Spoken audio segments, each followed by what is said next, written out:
শুক্রবার ভার্জিন ব্রেকফিল্ডের উদ্যোগে ঐতিহাসিক ইফতার মাহফিল অনুষ্ঠিত হল পূর্বস্থলীর পাটুলির পিলা এলাকায়। উপস্থিত ছিলেন পূর্বস্থলী উত্তরের বিধায়ক তপন চ্যাটার্জি, রহমাতুল্লাহ চৌধুরী, এইচ.এম. নাসিরউদ্দিন চৌধুরী, নাসিরউদ্দিন সাহেব সহ আরও বিশিষ্টজনেরা। এই দিন এলাকার শতাধিক দুস্থ মানুষের হাতে ঈদের বস্ত্র তুলে দেওয়া হয়। 2000 মানুষ এদিন ইফতার কর্মসূচিতে হাজির হয়েছিলেন। আয়োজন করা হচ্ছে সভ্যতার কোনো ভেদাভেদ অন্তরে রাখে না। উঁচ নিচ ছোট বড় বর্ণ বৈষম্যকরণ ধর্মীয় আচার বিধিতে পৃথিবীর কোন ধর্ম স্থান দেয় না।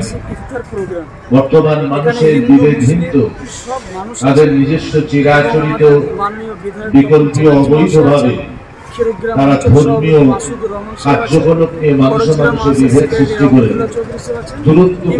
দূরীকরণ করতে বিভেদিত হয়। বিশ্ব রসুলের একটা ছোট্ট বাণী উচ্চারণ করে দোয়া করব।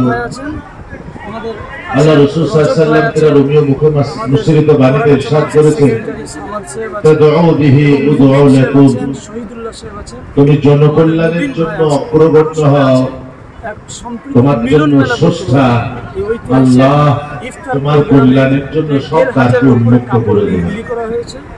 জনগণের জনকল্যাণ। তাই জামাল ভাই যারা আছেন ভার্জিন ব্রেকফিল্ডের কর্ণধর, প্রত্যেককে অভিনন্দন শুভেচ্ছা জানাই এই সুন্দর একটি এবং একটি সুন্দর পরিবেশে গরিবদের ভিতরে বস্ত্র